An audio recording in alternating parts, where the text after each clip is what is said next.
All right, we are live. Welcome to Barstool Units, episode 42. I'm Coach Doug's, and with me, as always, the Honorable Frank, the Tank Fleming. Frank, how you doing? I'm doing fine. I'm watching the Miami Dolphins just get a second win. I thought about going to both games, but you know what? I'm too busy with this move, and this move is just killing me.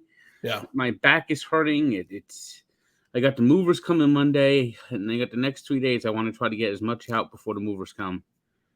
I mean, it's a pain in the ass to move. yeah.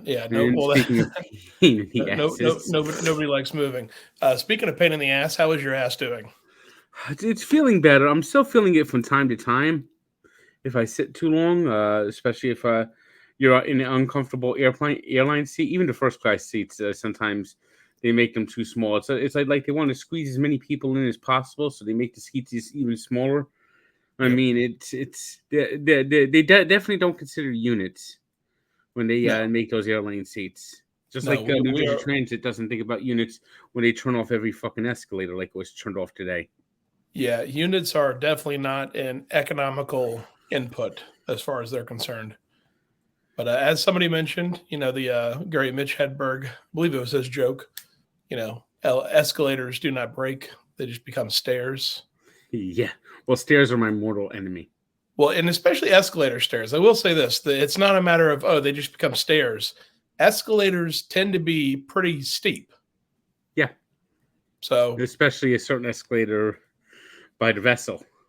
that is correct. Yeah, I still don't know how I still don't know how they got that through there, but the Dolphins are looking good. We went down to Miami and I mean it was not a good football game, but I mean Sunday's game. I mean, Sunday was a win in the sense it was a win only. I mean, there's yeah, nothing good you could say about Sunday's game. That was one of the worst football games. I mean, they're gonna show that if you want to get a football fan to start non-football fan to start watching football.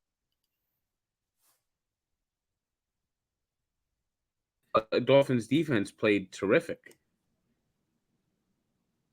Xavier Howard had to scoop and score. They shut down Lamar Jackson.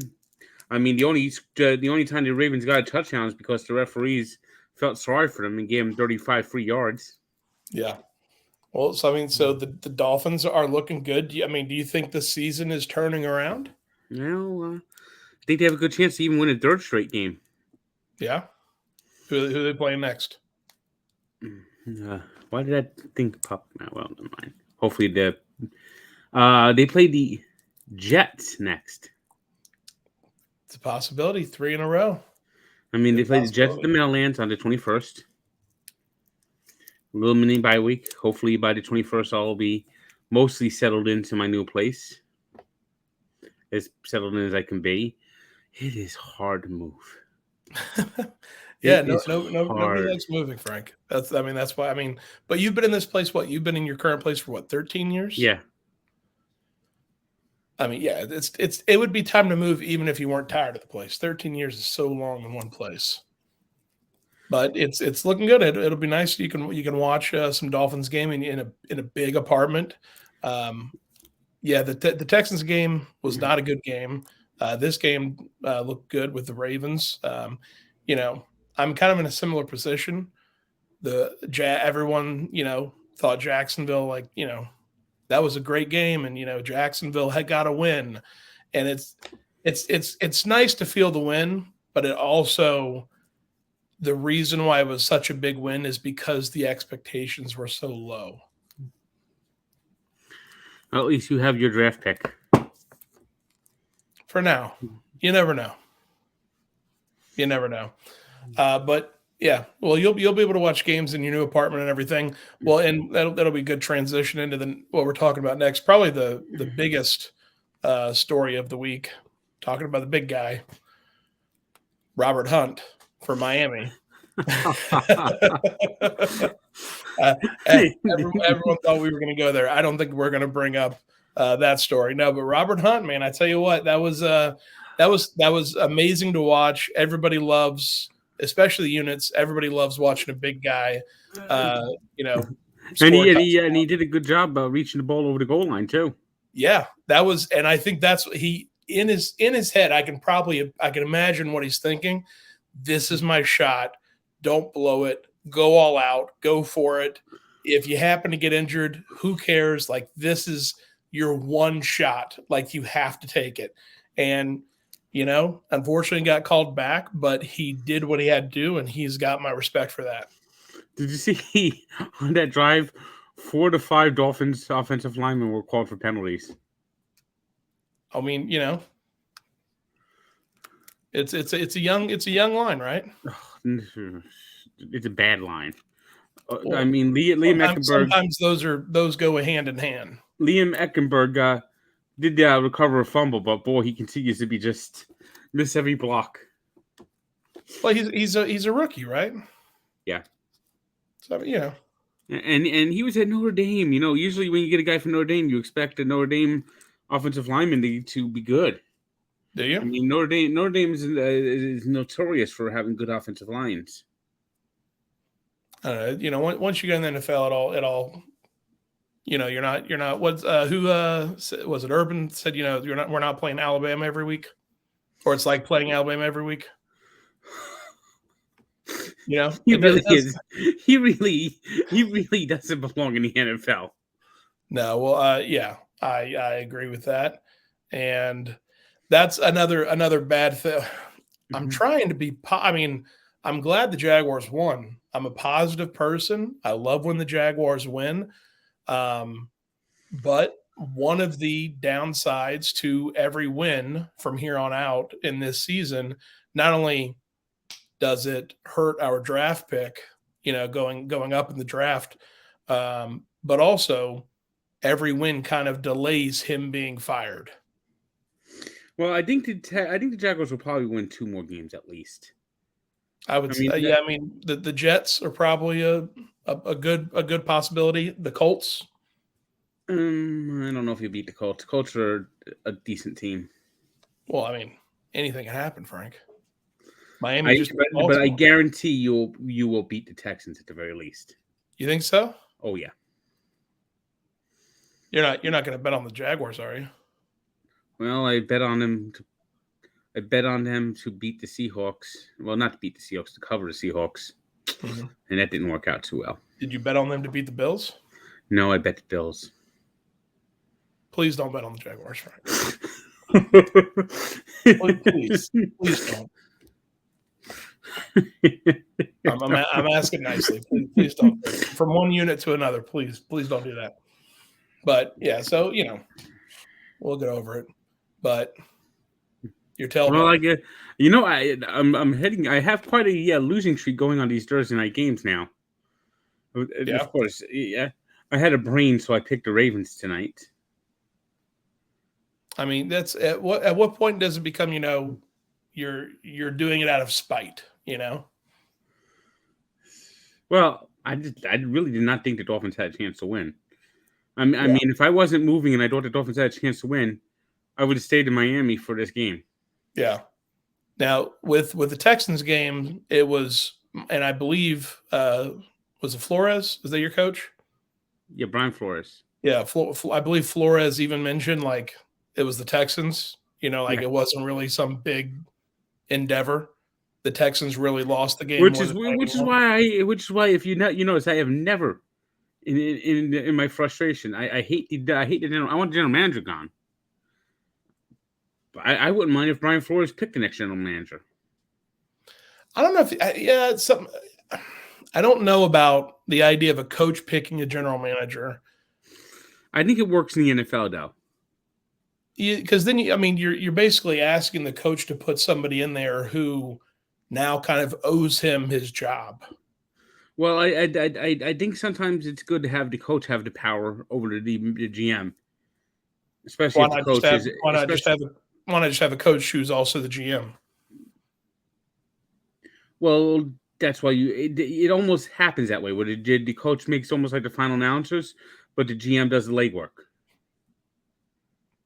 I just that kind of it rubs me the wrong way as far as before this year when Shad Khan was basically saying, I'm going to handle things. It's like, but he was still looking for a general manager to hire. Well, yeah, And he wanted a GM after he'd already hired Urban. It's like there's no accountability. yeah, What kind of general manager do I want in there who is not held accountable for anything? By the way, you know what that sounds like right now? What? That sounds like the New York Mets. Yeah, well, I mean, we can get into that. I try and ask you these questions on the road trips. We've got a long drive ahead of ourselves, and sometimes I think you do it to mess with me. Other times I think you're doing it and you're honestly you have an honest opinion that is just out there. I don't help me explain it to me as if I'm 5 or if I don't know anything about the Mets organization. Are the people does nobody want to apply for the job or nobody wants to interview for the job because they know that they're going to be under Steve Cohen or that they know they're going to have to most likely deal with Alderson? Why do people not want this job? That's the $1 million question that nobody seems to know. Is it Cohen or is it Alderson that's the problem? Somebody has to know. And nobody has quite figured it out yet. Somebody has to know. I mean, it could be. I actually think it's Alderson undercutting everyone because he wants his son to be the GM and wants the job himself. You think Alderson wants the job he's currently in? Yeah, he was only supposed to do it temporarily. Mm-hmm. See, he was the Mets GM. Then he got cancer. He stepped aside for cancer treatments. They brought in Brody Van Wagenen. The cancer's in remission. Stevie Cohen buys out the Wilpons. And they brought in Sandy Alderson to be a transitional piece while a permanent president was sought out. But now it's 2 seasons and they still haven't found a permanent president. Who brought in Alderson? Like Stevie Cohen, and I think this harkens back to a tweet that was made. I think actually KFC mentioned it. Once Stevie Cohen gets his guys in there, who his guys are. He's owned the team for over a year now. If the guys that are in place right now are not his guys, he owns the team. How is that not? Even if he didn't pick him, or even if Stevie Cohen did not pick these guys that are in his organization, they are in his organization. And so therefore, by not choosing someone to replace them, they are his guys either way. Yeah. Stevie Cohen essentially was encouraged to bring in Sandy Alderson by Major League Baseball to kind of alleviate concerns about Stevie Cohen. So he basically brought in Sandy. And what were the concerns? That he'd be like a Maverick owner. Well, I think we can put those concerns to rest. Yeah. And I wanted a Maverick owner. Now, so is it, what do you think it's more, is it 50% or what's more likely? That Cohen is not the Maverick owner he wanted to be, or that you wanted him to be, and I think many others did, or is that Alderson is in place and he is inhibiting him? What's stopping Steve Cohen right now from saying, Alderson, you're out of here. I'm going to pick the next director, whatever, baseball operations, and I'm taking over the show? I don't know, but as long as Alderson's around, I think the Mets are just going to be stuck in neutral. But who has the power to remove Alderson? Stevie Cohen. Okay. And I don't know why he does. And this is where we talk about accountability. Why I want a GM who's responsible and an owner who's responsible, or a coach is responsible for the GM is responsible to the owner. So when we get to these when they talk about the Mets, there is no accountability in this dojo. So, but it all falls back on Cohen. Yeah. And basically, I think so far he's turned out to be a fraud while people continue to go, Uncle Stevie. So we talked about this before. You and KFC have a bet, or at least I guess a wager on the off season of the Mets. If the Mets make a I don't even know what a positive turn, or it looks like they're making improvements, he'll wear a Frank was, or you'll wear a shut the fuck up Frank shirt. Yep. And if they don't, he'll wear a Frank was right shirt. Yep. And I think it's starting to look very. I think it's looking almost certain that the Frank was right shirt will be worn by KFC because Sandy Alderson's still going to be the president. They're thinking about hiring a guy who quit the Washington Nationals because he got tired of baseball because there was too much emphasis put on winning. That's a Frank fact. And he believes in the equitative qualitative conditioning. You having a stroke, Frank? What? Yeah, he's an analytic guy who says that the equitative qualitative conditioning means that no player should be worth that much money. That we should look to signing players from independent leagues to give them a chance so they could have the heart of showing themselves with their bip and boop. Frank, I'm gonna be honest with you. I'm about to call 911. Well, that's what he meant. I think you may be having a stroke. Babip, don't you know what babip is? I think you saying I'm not even sure if I'll be able to. You said a qualitative what? Qualitative equitative results equation. Frank, can you count to 3 for me? 1, 2, 3. Well, that's all these analytic people talk about. There's no more RBIs and home runs. It's qualitative, the conditioning, launch angle, babip, baboop. Do you smell burnt toast right now? Don't you know what babip is? It's an actual stat. I'm sure it is. I'm sure it's as good as WAR. It's batting average on balls put in play. That sounds right. And you could strike out 90 out of 100 at bats. And if you get 8 hits in those 10 at bats, you don't strike out. You have an 800 BABIP. And Sandy Alderson believes that BABIP is more important than actual batting average. Yeah, well, I mean, here's the question. Who came up with that statistic, like that stat line? Some fucking moron egghead disciple of fucking Billy fucking goddamn motherfucking Bean.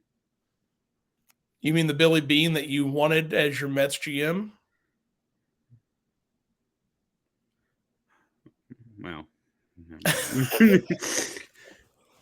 I'm Frank. I'm a neutral party here.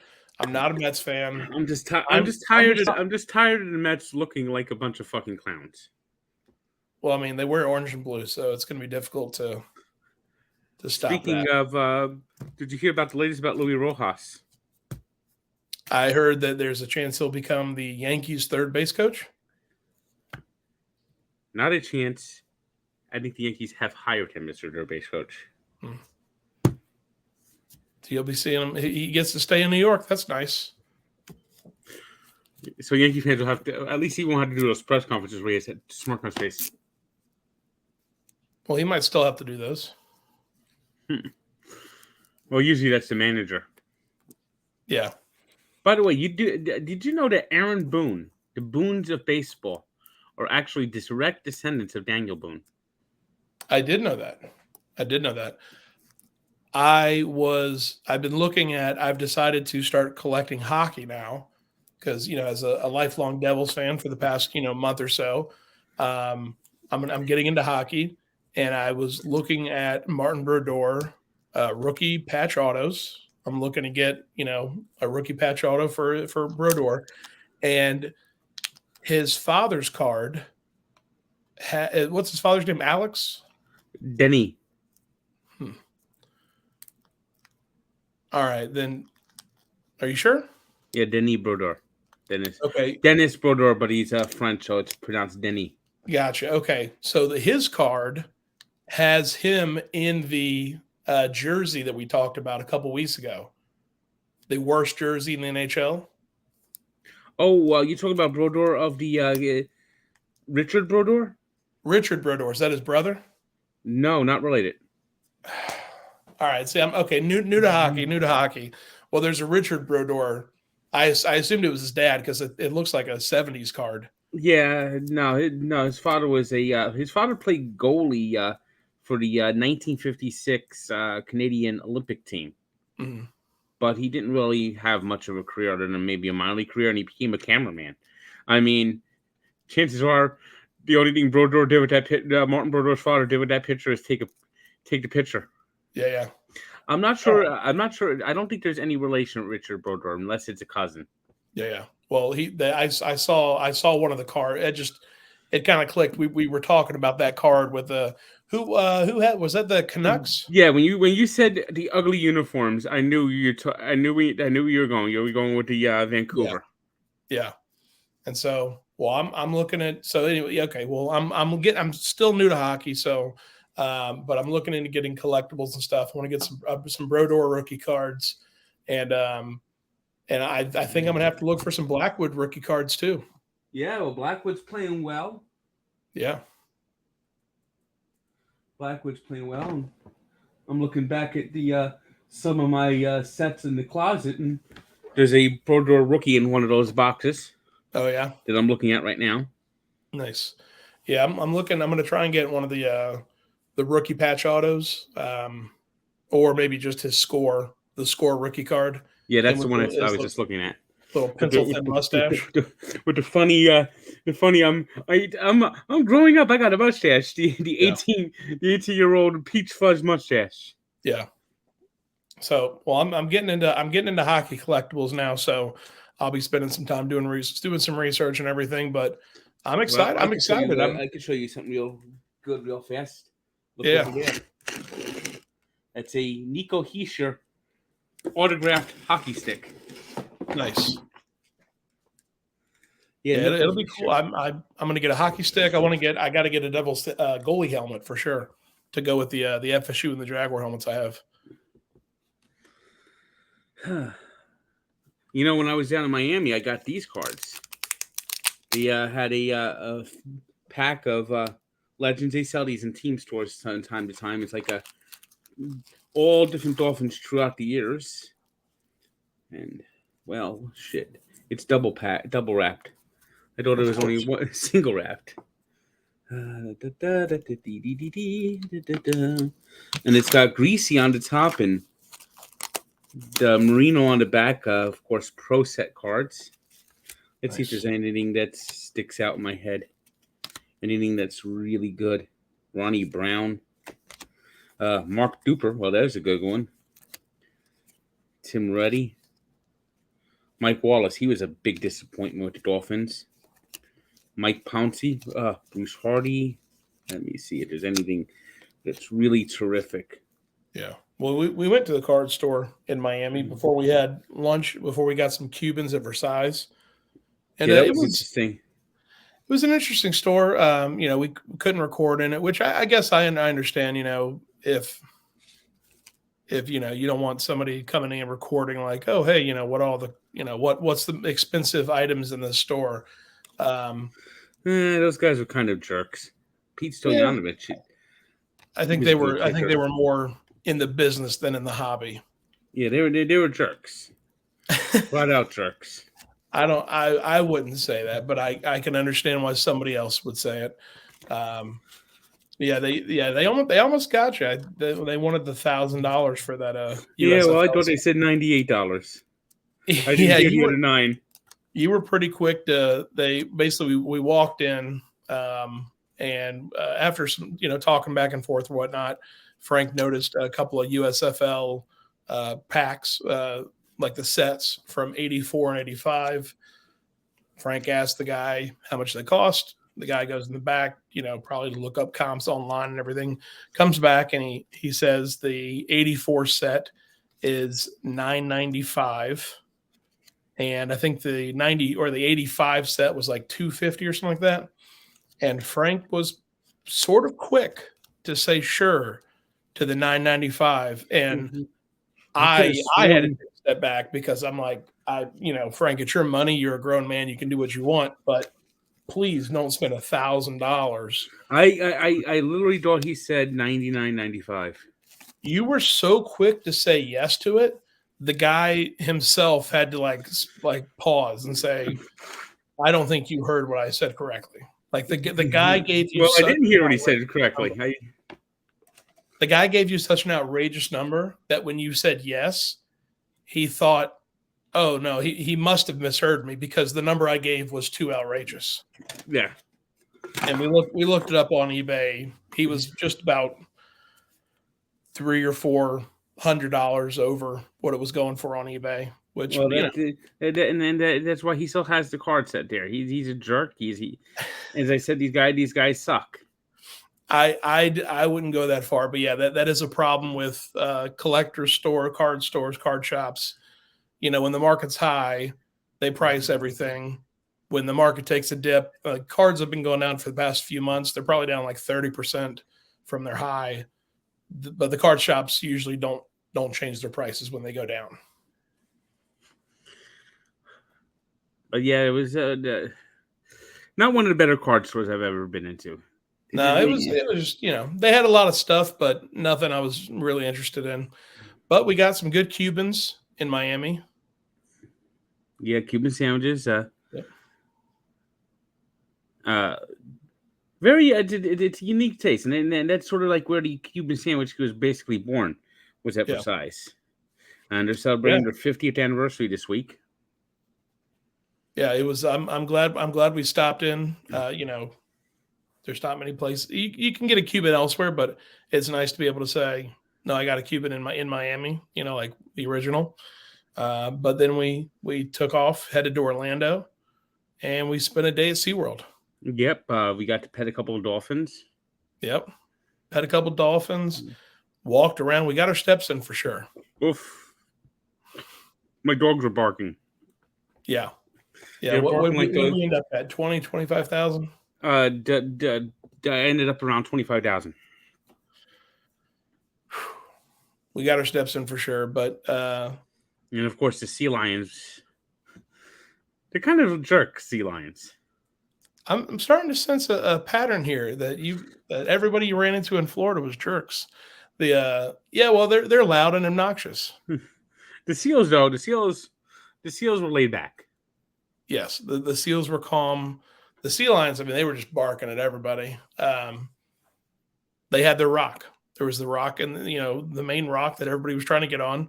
It was, I think it was it Finding Nemo? What was the? I don't know. It was a Disney cartoon where they basically portrayed the sea lions that way. Get off. I think it might have been Finding Dory, but where the sea lions were going back and forth on the ice. But SeaWorld was cool. They had the penguins. That was minus the fish smell. It was nice to be able to go inside and be in the cool air. Yeah. The penguins are fun. The penguins are like having a party in there. Yeah. Now, we did a hot dog review, or you did a hot dog review while we were in SeaWorld.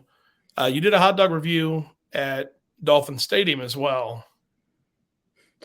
Oh, the Dolphin Stadium with the here's warning: if you go to Hard Rock Stadium, do not do mobile ordering ever. It's awful. Just stay online. You'll get it faster. They just ignore it. Literally, the guy who is taking the mobile orders reminded me of Cletus from The Simpsons. Yeah. Well, we had a bunch of the guy with a bunch of kids. Yeah. The guy, the white trash guy. Cletus the local yokel. Yeah. It was frustrating. Well, because you said we were going to do mobile ordering. We should have just stayed in line. If we would have stayed in line, we would have been in and out of the line in like 5 minutes. The problem was the app worked fine. The problem was the person receiving the orders was not actually doing anything. No, he was just. I took the picture of it. The tape was literally like piled up like the shit on my desk that I'm trying to move out. Yeah. Well, when I went back up there, because the hot dog was not cooked at all. When I went back up there, or at least mine wasn't. Um, Basically, they were just waiting for people to come up and claim, their order. They weren't letting people know it was ready or anything. So that was definitely something that the Hard Rock Stadium can improve on. Well, they sent me a survey, and I told them that. Oh yeah, did Hmm. you write a strongly worded letter? I know. I just put in the comments that the mobile ordering system was unacceptable. That the guy was not even he was being ignored in mobile orders. Yeah, yeah. Well, Frank, I mean, you got a pretty big following. I hope you're not getting that guy in trouble. Well, you know.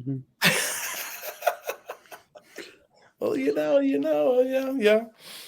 Well, I'm excited. Well, so things are looking up. The Dolphins have won 2 in a row, and the Devils kicked the crap out of the Islanders tonight. The Islanders are the this and their misery's finally gonna end next week. They still have to play about 3 or 4 more games. Then they'll be home. Yeah. They basically had to play their first 13, 14 games on the road this year. Yeah, And they're off to a slow start, not surprising. it's rough. Now, when they get into the new arena, I mean, they're starting to announce getting ready. They're ramping up the new arena. There's going to be like different concessions there and there. UBS Arena. We'll You gonna go to a game? What? Did the Devils play there this season? Yeah. You gonna go to a game? I'm going to try to get to one of the games. I know they go there December 11th. That's not going to be a game I can make. Why not? What are you doing December 11th? Hopefully. It's the day after Rough and Rowdy. And my Hmm. hope is to get back to New Jersey in time to go to the Army-Navy game. Oh, okay. December 10th? December 11th. Oh, December 11th is the Army-Navy game. Yes. That'd be cool. You going to go with Captain Cons? I'll see who I can meet up over there. I know Feltman's is going to be over there. Feltman's actually has hot dogs at Army games in West Point. Oh, well, there you go. That'll be cool. It's going to be a crazy December, Frank. You've got Rough and Rowdy, what, December 10th, right? Yep. Rough and Rowdy, Army-Navy game, the holiday party, Christmas, Jaguars at Jets. I'm going hunting with Sydney Wells in Chicago. We got the Arizona Bowl. Arizona Bowl. December is going to be, and isn't at Barstool. This is my first, December there. I came up. I was late last year, but I came up for a couple weeks last year. Isn't December kind of usually a slow month,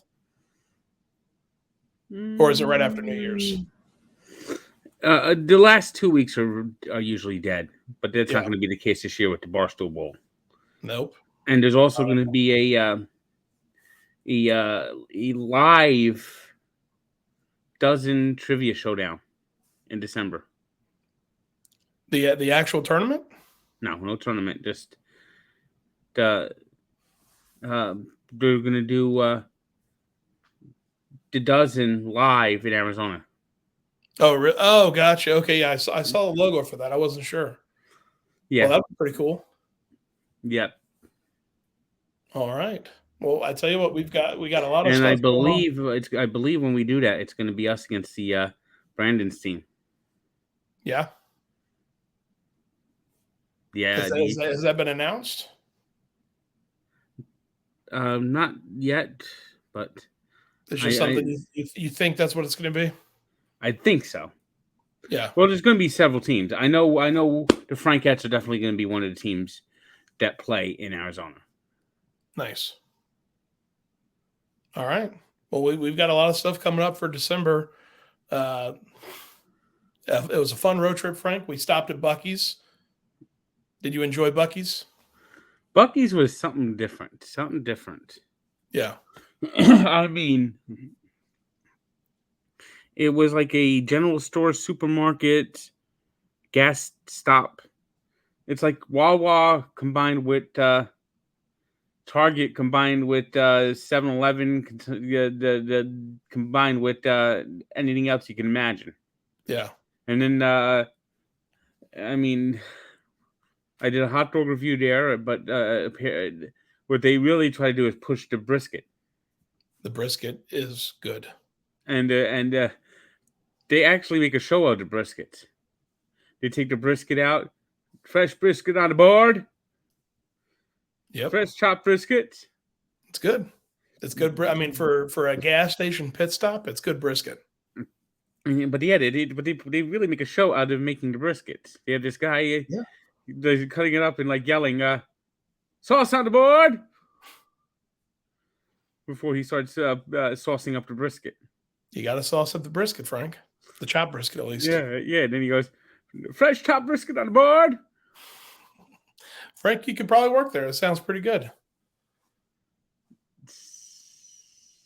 Well, it was a heck of a road trip. We'll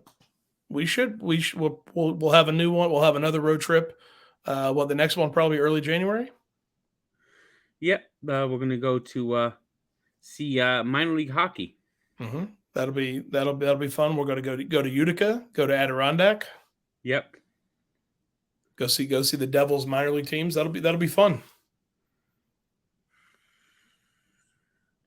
I mean, we won't be seeing Holtz there. Devils have called him up. He was down in Utica to start the season, but he's provided quite a spark since he's come up. Yeah. Well, we'll see Dawes down there. Yeah. I'm excited. Well, it was a heck of a road trip. A bunch of your hot dog reviews will be coming out the next couple of weeks or so. Yeah. My guy is he puts out, he gives one. Okay, here's one that's done. Okay, good. Here's 8 more for you to do. Yeah, and he's been getting to me about once a week. Yeah, he does great work. Talk about Curtis Ward and the real Kurt Ward there, and he's just getting a lot of them in his inbox. Yeah. Well, you're a content machine, Frank. We had a heck of a road trip down in South Florida. More road trips coming. Got a real busy December coming up, and yeah. Yep, and then there's more to come. I'll be doing videos here and there, just looking for content here and there. Content. That's what it's all about, Frank. Well, this it was a good road trip. We'll have more later on, and that's Barstool Units episode 42. 42. Frank, it's always a pleasure. Please take us out.